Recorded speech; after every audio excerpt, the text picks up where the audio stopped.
Okay, let's talk a little bit about the Super Bowl. I'm actually going to ask you for a prediction. And I'm not a big prediction guy, but I've looked at this Super Bowl, and I think that this is going to be Pittsburgh's year. And here's why.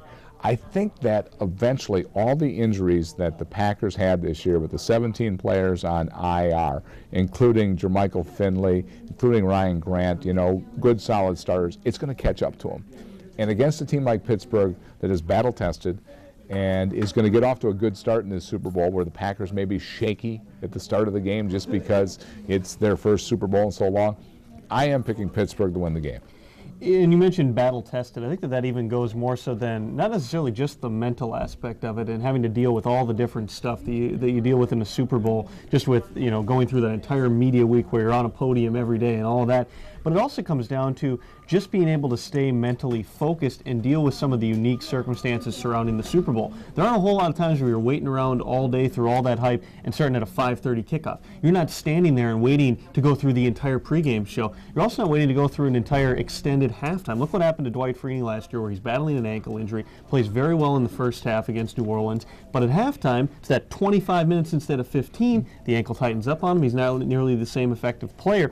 Those things are kind of overlooked at times, but just being able to have been there, which the Steelers have, a lot of these same guys have been on one, if not two of those teams. The coaching staff has been through it for the large part. They know how to implement the game plan, what sort of schedule to be on. You look up and down the Packers roster as well as the coaching staff, there's not a ton of guys with Super Bowl experience. Mike McCarthy's never even attended a Super Bowl. Wow. So he's going to probably, there's going to be a wow moment when you look and say, wow, this is really it. Who's the halftime entertainment anyway? Is it the Archies this year? I believe it was the Black Eyed Peas, if I'm not mistaken. Okay, I thought it was maybe the Archies. I will be fast forwarding. I will let the DVR catch up. You're going to watch the Lingerie Bowl. That's what you'll be doing.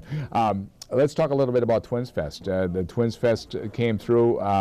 Two things impressed me. One, the fever by the fans is really amazing. I mean, this is a Twins team that lost 3-0 to the Yankees, but it's already like the fans have forgotten about that already. They're ready to move on to this year. And number two, the real story of all camp, you can take Joe Nathan, you can take Nishioka, you can take all the other storylines. The number one storyline is number 33. That's the entire storyline for this team. Without a doubt, because you're talking about one of the key players. Justin Morneau, yeah, the Twins were able to make that surge at the end of the season without him, but you put that bat in the middle of the lineup. When you get into October and you're playing the Yankees, that changes the dynamic. It flat out does. It changes how teams pitch everybody in the lineup. It changes how you're looking at making moves in the 7th, 8th, and 9th innings.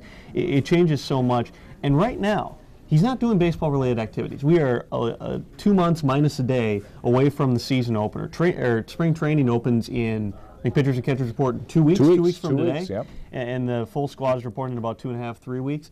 We don't know where he's going to be at. We don't know how many swings he's going to get during spring training. And one setback, you start to wonder, is he not just going to be starting the season on the disabled list? You wonder if he's going to play again. It's a dangerous thing. They've said all the right things. They've continued to say what the target is. I think part of that is they don't want to put too much pressure on Justin Morneau. They don't want to create the illusion that he's going to be 100% from day one. They want to make sure that everyone understands this is going to be a tenuous thing. But that also means it's going to be closely watched from the beginning. In a strange, sick, eerie way, it reminds me of Kirby Puckett when all of a sudden he had vision problems.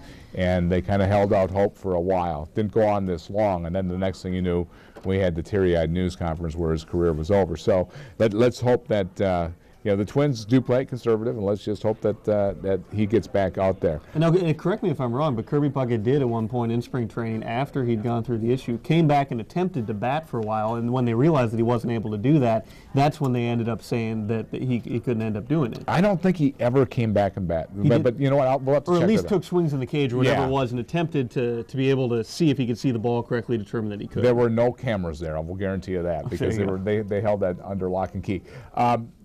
Vikings. Anything going on with the Vikings right now? Obviously, they're being very quiet about what they want to do in the quarterback situation. Cobb is available for a trade. We know that Young is going to be available as a free agent. And we also know the Vikings are looking at quarterbacks in their draft position, and who knows if there's going to be the one they want there. Yeah, that's the big part of the evaluation that's going on right now. The Senior Bowl was last week in Mobile, Alabama. You've got the Texas versus the Nation. You got all these All-Star games that are still going on here. And then really what teams do is about mid-February they start bunkering down, having daily meetings before the scouting combine to set their initial draft board. So when they go to Indianapolis, they know how they perceive guys. Because if you go in with a completely open mind, you're going to confuse yourself based on the raw numbers. You want to have a pretty set order. And I've talked to general managers before who have said, you go to the combine, you get home, you rearrange the board, then you go back and watch more film, and by the end of April, you're probably back to that original board again. That's what it's based on. It is 4 years, 3 years of tape on all these guys, all your evaluation, all your stuff from your scouts. But I mean, this is the hot and heavy part of this, is before the combine, really getting that base grip on what everybody thinks of this entire draft class. If I gave you $1 million right now and said, I would take it. I don't even care what you say. Well, first of all, I got to come up with I'll it. do But it. if I said, okay, this $1 million is yours if you can tell me who the Vikings starting quarterback is game 1 of the regular season next year, you get this $1 million.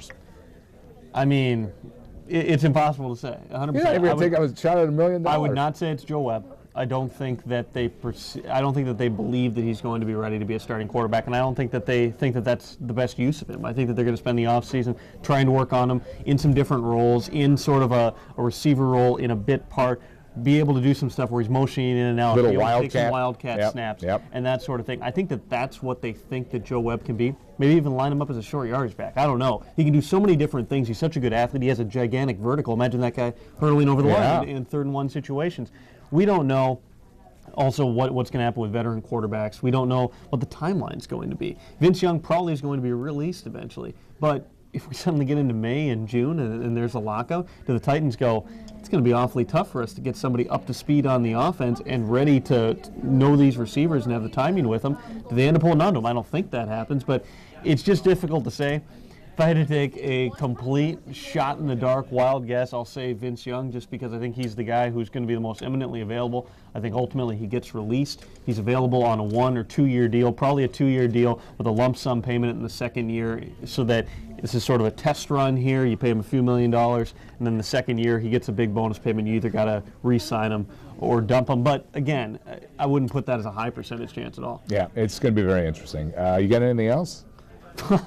That's it. I got nothing else. I got really, nothing else. I mean, I'm done. we're squeezing everything we have on him here with these Wednesday bits. That's going to do it for Sports Wrap Online this Wednesday. For Tom Pelissero, I'm Joe Schmit. That's a wrap.